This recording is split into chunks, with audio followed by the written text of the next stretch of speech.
Welcome to Unleash Vision and Faith, the podcast for faith-driven women entrepreneurs over 55 who are ready to build businesses with purpose and impact.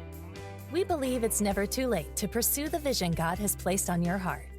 Each week, we'll dive into faith-centered leadership, mindset breakthroughs, and practical business strategies that help you grow with clarity, confidence, and kingdom alignment. We're so excited you joined us today. So grab your Bible, your journal, and your favorite cup of coffee. Let's get started. Welcome. We have a true treat tonight, all the way from Texas. Marita Littauer. Ma'am. All right. She is a speaker, a writer, an author, blogger, a hobby chefess, and in 2022, she launched the project, the Best Life Project. I am so excited to talk to you about that. Welcome, Marita.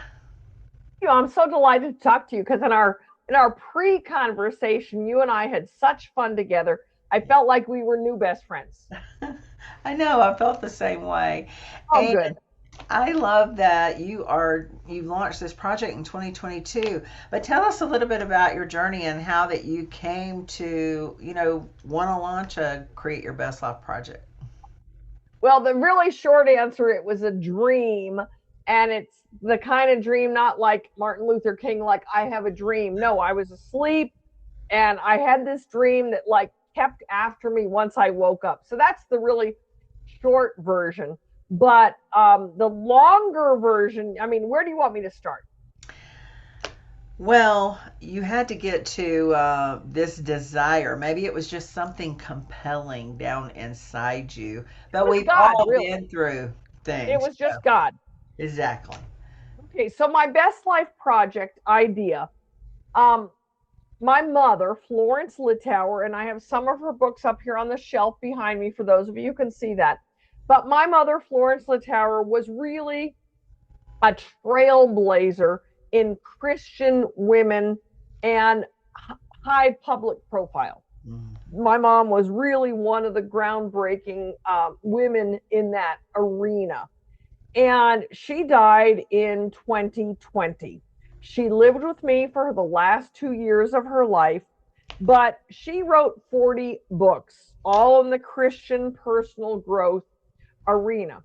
And I have kind of taken on the mantle, so to speak, of the topic of the personalities, which is what her best-selling book is on. Her best-selling book is called Personality Plus. And Pamela, I'm sure many of your listeners probably would know her name and the book.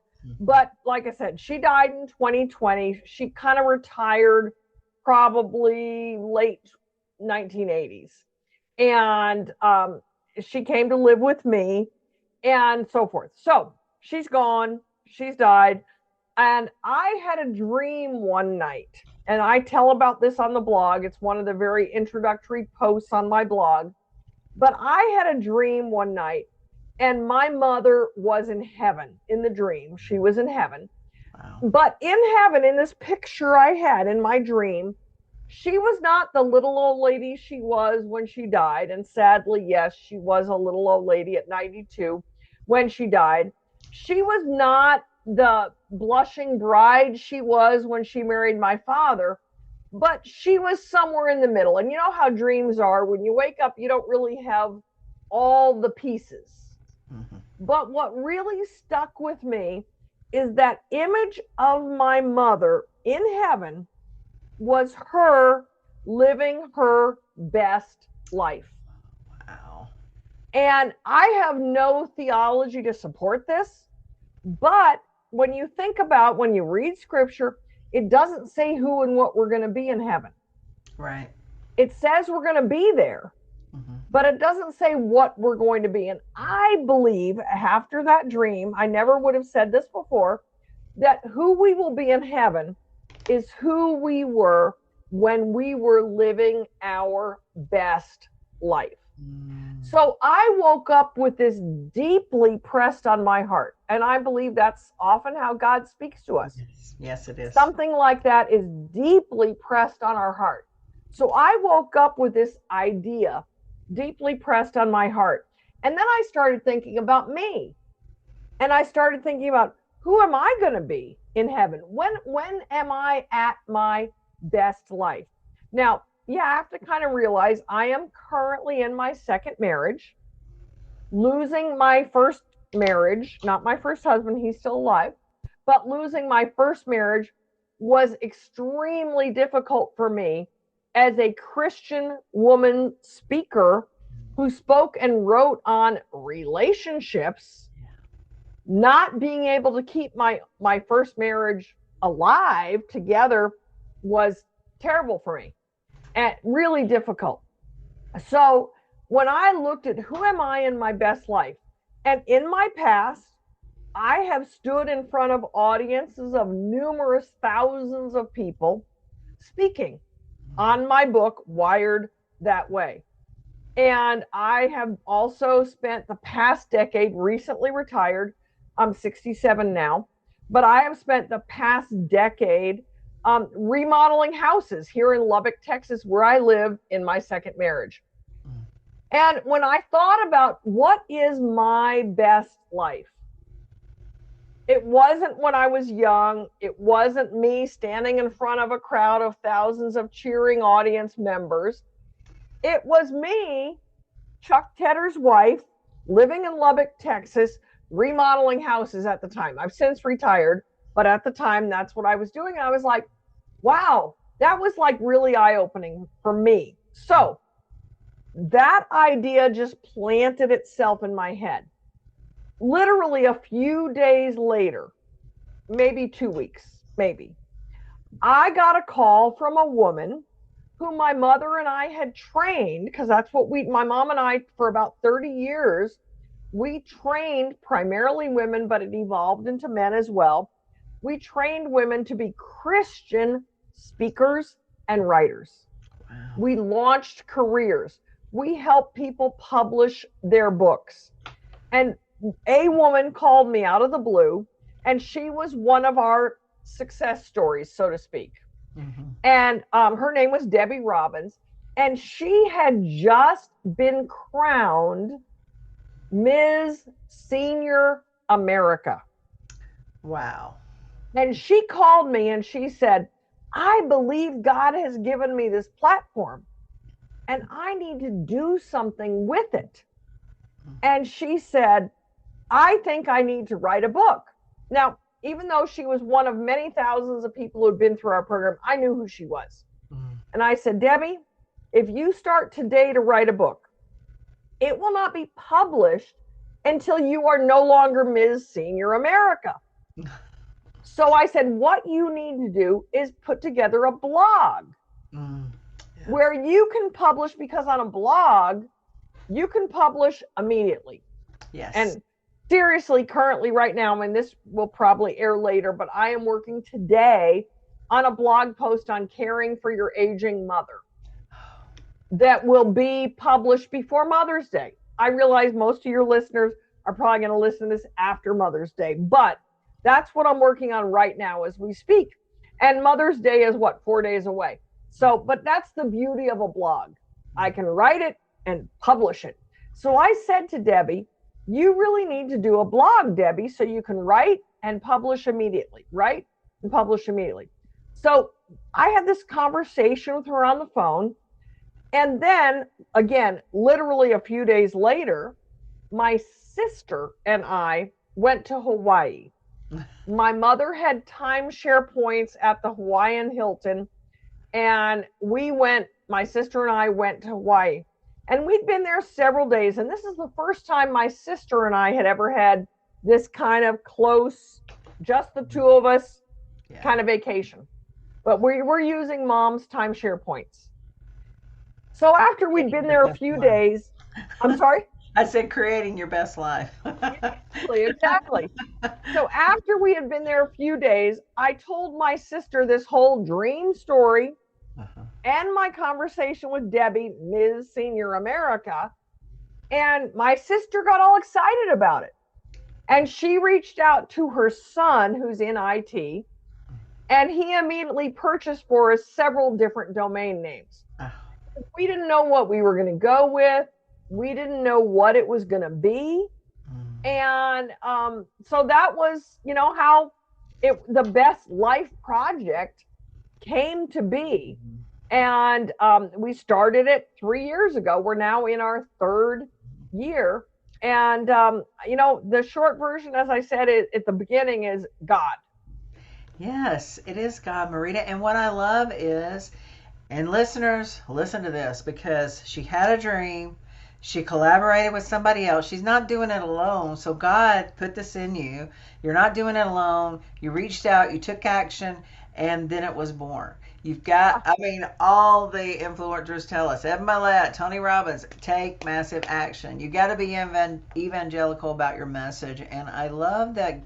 I can just see how God just started weaving that into your mission and your purpose, and how by faith you took a step. Nothing I ever intended, but yeah. Yeah, that is wonderful. Exactly what you said.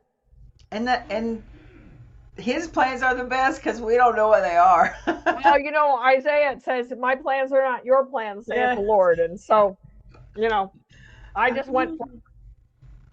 Well, I love that you took that on. In your bio, it tells us that it's an online resource designed to encourage and equip women that are over 60 to live their best life. I'm over 60. I'm excited. I want to get into this. We all are. I don't want to say. Best Life Project is faith-based. Yes. It is not a devotional per se. Like I said, what I'm currently working on, and I have many contributors. Yeah. I've got, probably 10 different contributors who contribute regularly, but I'm always looking for more who have great insights for women in that demographic. So through your project, are you going to have any type of gatherings or retreats for us? No, that's not in the current plan. God would have to whack me upside the head. I used to do that, in Southern California. I used to live in Southern California. Okay. And in my early to mid 20s, mid 30s, I used to run a women's conference. So it's not outside of my scope, but called the Southern California Women's Retreat. Wow. And at the peak, we had 1,000+ women in 2 different locations on 2 different weekends. And this was before Women of Faith and all those big conferences that kind of have come and I think gone. But this was before that. And I ran those. So it's not outside of but like I said, at this point, my best life, I'm loving where I am. I'm loving what I'm doing. And God would really have to give me another major dream that I couldn't let go of to do something like that. So I want to ask you, you just said something very important, how that a lot of these big women's conferences have come and gone. But what I have been feeling in my spirit is things do have a season. So women that are over 60 that are coming into their season, what guidance can you give them? What is the best guidance you can give them to move forward and to see it through? That's a great question, because I find so many people, and I've got one very good friend right now, right this minute, who just retired. And in my opinion, she's well past the age that she should have retired. But she would say to me, well, what am I going to do? And she's got grandchildren that she's very engaged in their, gymnastics and baseball and all this stuff. But I find that many women are like that. Once they retire, their kids are out of the house, they have an empty nest. Perhaps, as is the case for several of my friends, their husbands have passed away. And, there's many people who are at this place where they have what I call their best life. And that means they have picture a Venn diagram. They have the intersection of health. And, those of us who are in our 60s, early 70s, we have a window. Mm-hmm. We have a window. And we have, for the most part, not everybody, I realize, we have health.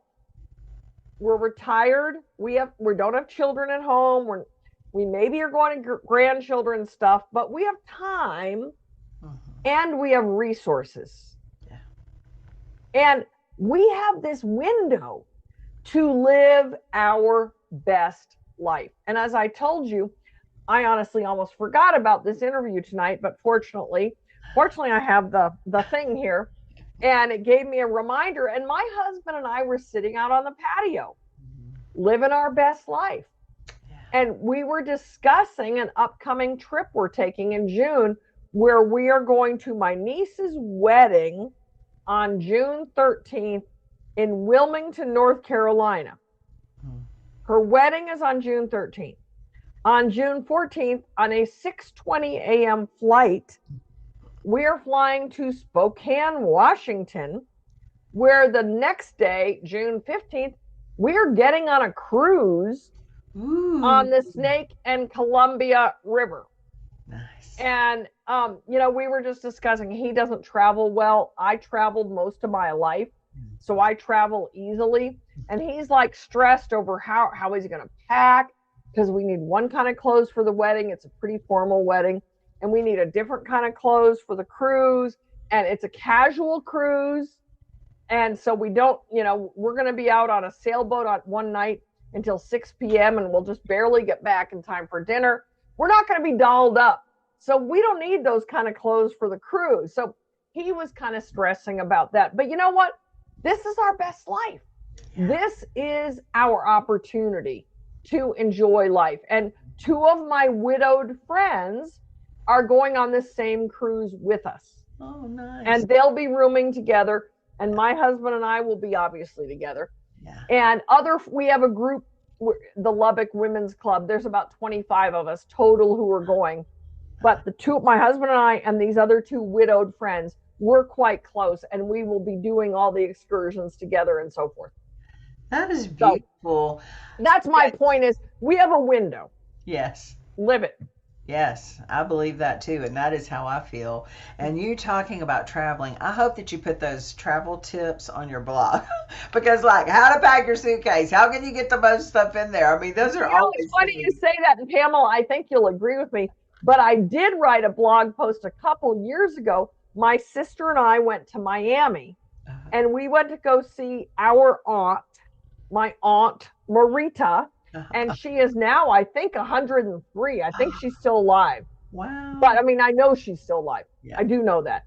And we went there for her 100th birthday. Oh, wow. And the two of us were in a hotel together, my sister and I, and we looked at the shoes we had laid out.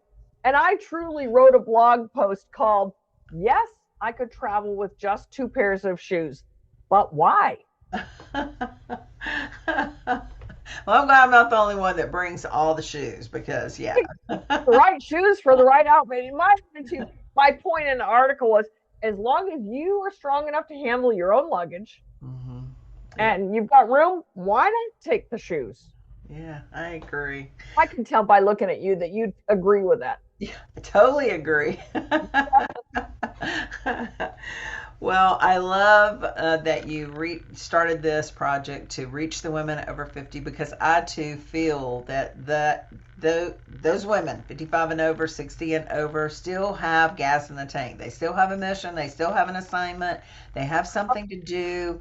You're not just retiring. You're not just working or being the mom or being the grandmom, or being that corporate executive. You have bigger things to do to impact, and that Create Your Best Life project is just one way to guide them, showcase them, encourage them, equip them, as you said, and then, they can celebrate. We can all celebrate together their accomplishments. Definitely.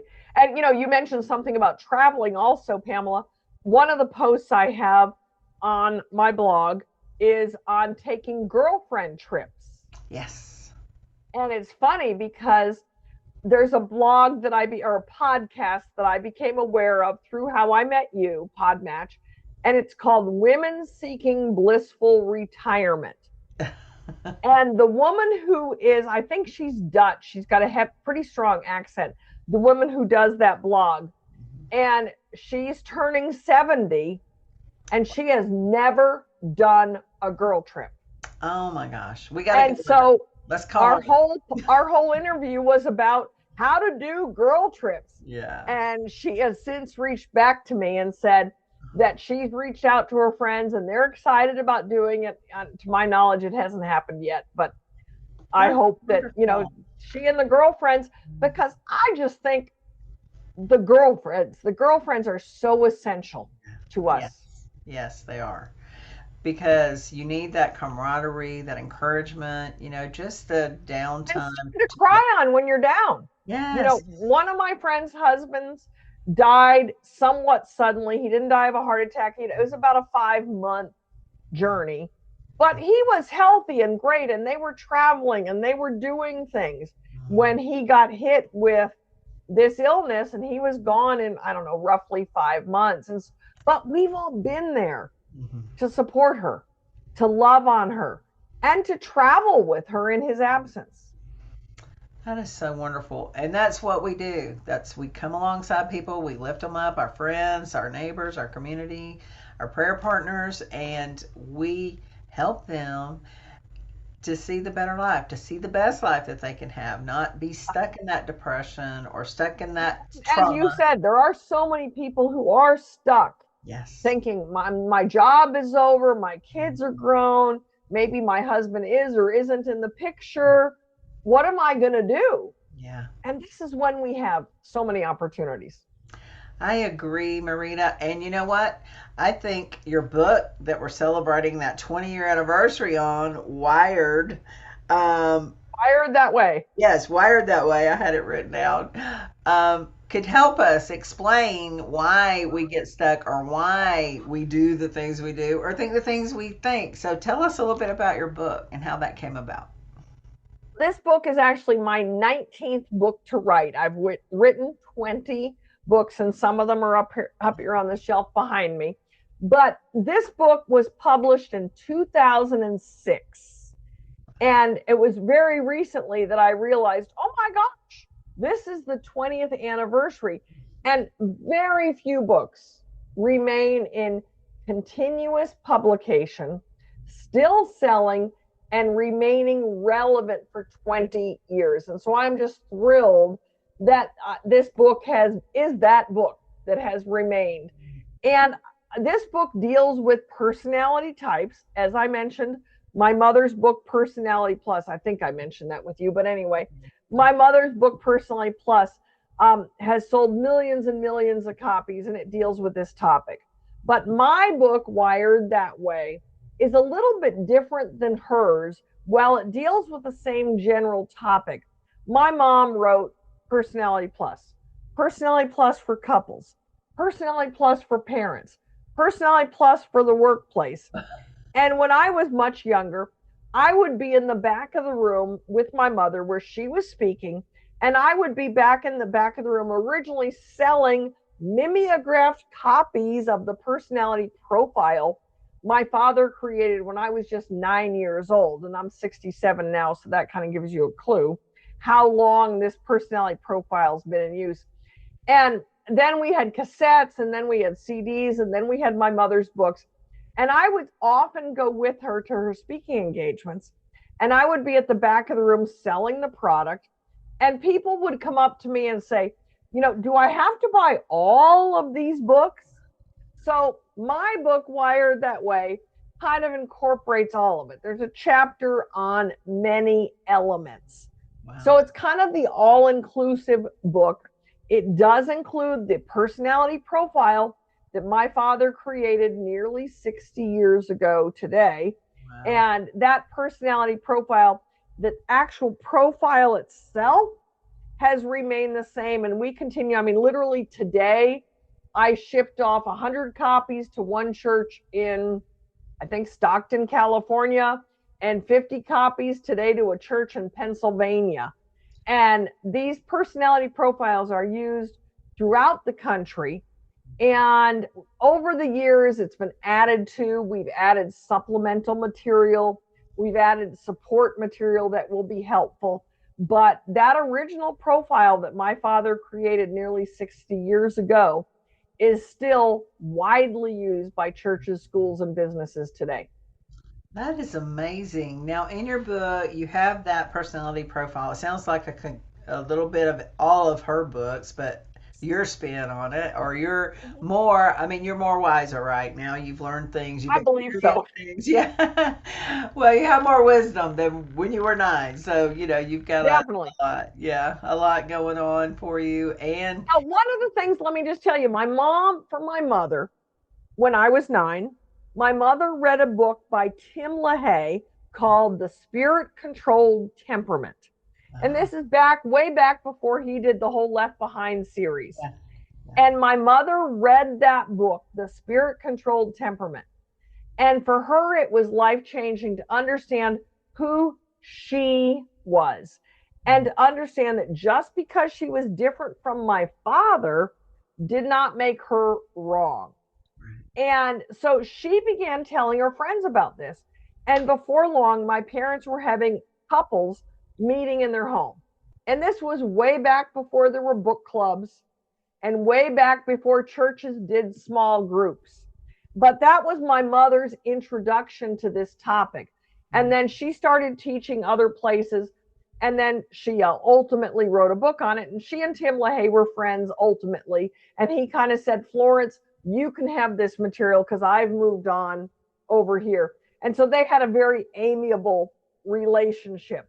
But for my mother, her books have an emphasis on understanding who she was, understanding who you are, your individual self. For me, because I grew up with this, understanding who I was never an issue to me. Yeah. But what was eye-opening for me is when I got into the work world.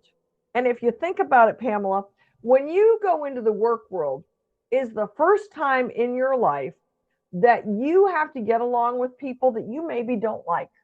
yes.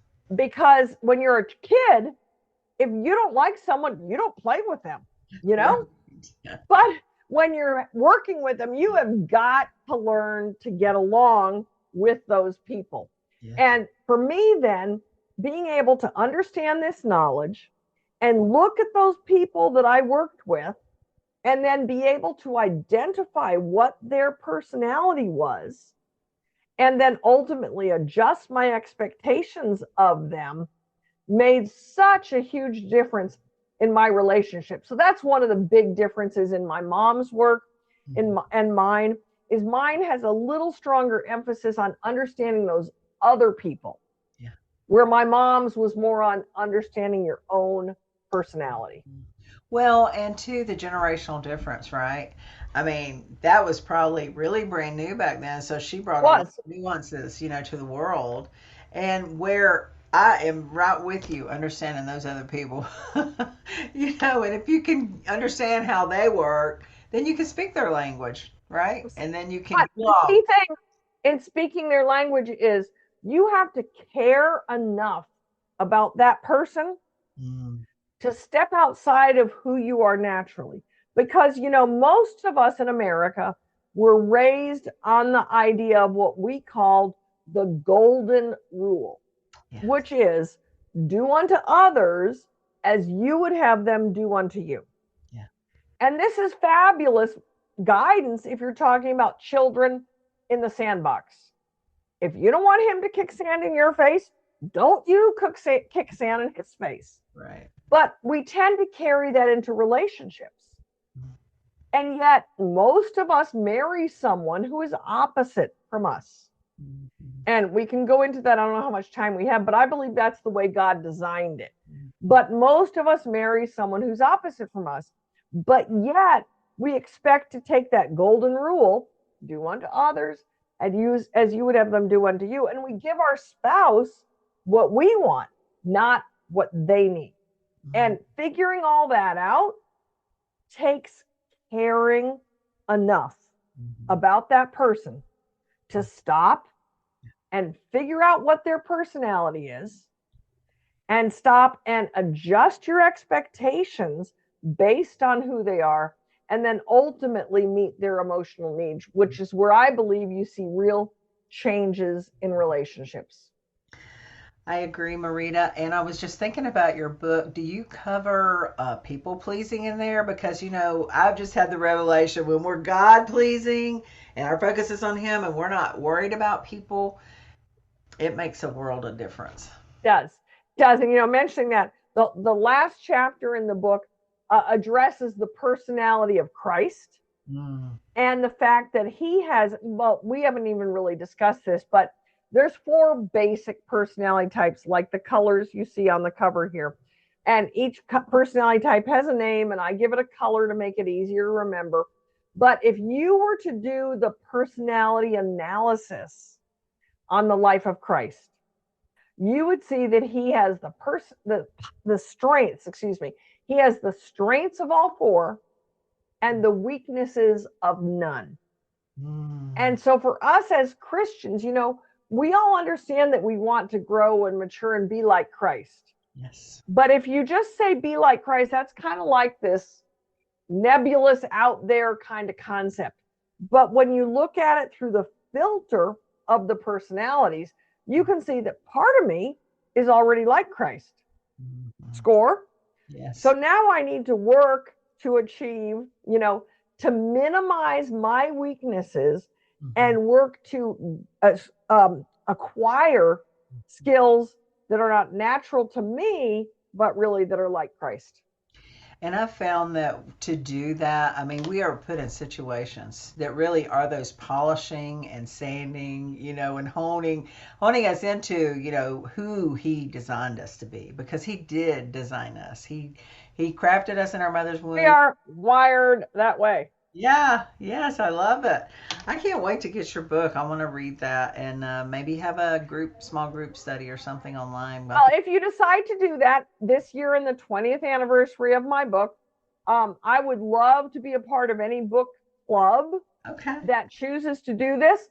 I would love to either do an opening introduction, kind of like you and I are doing today via Zoom, or do, answer their questions at the end of the study. Yeah, I love that. Thank you. That is so wonderful. So listeners, you've got Create Your Best Life, and that is the name of your blog, correct? Create Your Best Life.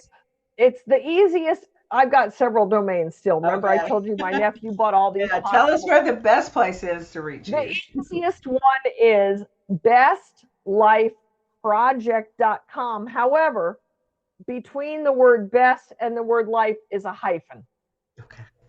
If you don't put the hyphen in, it will take you somewhere different. It's not a bad place. It's just not what we're talking about. It's not your place. So best-lifeproject.com. Okay. That's the easiest one. And then the personality profile, we haven't discussed. The personality profile is available on my website electronically. And that website is a different one. It's thepersonalities.com.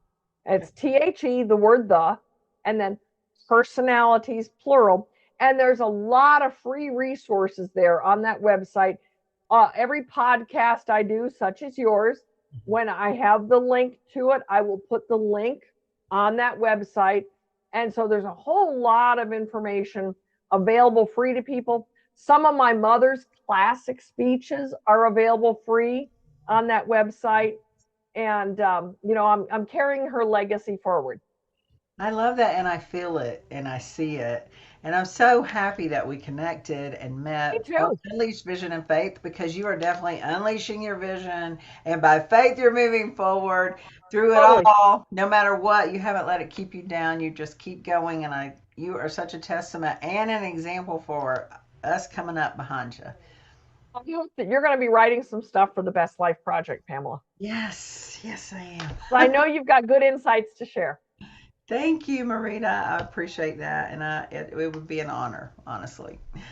Well, thank you for joining us. Do you have any last parting, the best place for people to reach you? Are you on Facebook, Instagram? But I'm more active on Facebook. Okay. I honestly, I'm 67. I haven't quite figured out Instagram, to be honest with you. Yeah. But I'm very active on Facebook. And you mentioned that I'm a hobby chef. I put recipes on Facebook, and I put links to all the podcasts I do and different stuff. My girlfriends and I, we have a lot of parties. We do girl trips. So all of that's on Facebook. Yeah. But I'm on Facebook under my married name. You can find me under Marita Littauer, which is my maiden name. Okay. But you can find me that way. But my married name is Marita Tedder, Tedder, like teddy bear. And that's what I go by on Facebook. So okay. Beautiful. Well, thank you so much for sharing and how the Create Your Best Life project started, and also the legacy from your mom that you're carrying forward. That is so beautiful. And that's what we all want to do, is make a positive impact to raise people up, raise their faith, lift them up, and give them the hope that they need to carry on. Yeah, not just this. Can I do one more thing? Yes, please. Okay, so we haven't done the Bible verse that I use as the foundation for this teaching is Romans 12:18. And Romans 12:18 says, it breaks down cleanly into 3 parts. The first part says, if possible. And to me, that's like God is giving us a disclaimer. He's like saying, I know you can't do this, but try, aim for this. It's a goal, if possible. The second part says, so far as it depends on you. That means it's my responsibility. And then the third part says, be at peace with all men. And you know, Pamela, if you know scripture, God never tells us to do something that we cannot do. That is accurate. And if that verse simply said, be at peace with all men, we can't do that, because there are those people out there who just don't want to be gotten along with. We all know people like that. But as so far as it depends on me, I can do what I can do. And I believe that the concepts of the personalities that are wired that way give us a tool to achieve that biblical mandate. Yes, because we can do all things through Christ who strengthens us. Yes, he gives us strength. Well, this has been a joy, and I really appreciate you, and so great to connect with you. I can't wait for future things, future collaborations. I'm excited. I look forward to it. Thank you, listeners, and share and subscribe and tune in next week. Thank you so much for joining us for today's conversation on Unleash Vision and Faith. I hope you're walking away encouraged and ready to lead with purpose in your business. If this episode blessed you, would you do me a favor? Subscribe to the podcast so you never miss a new episode, and share it with another faith-driven entrepreneur who's ready to build her business God's way. Until next time, remember, when you align your vision with God's plan, there's no limit to what He can do through you.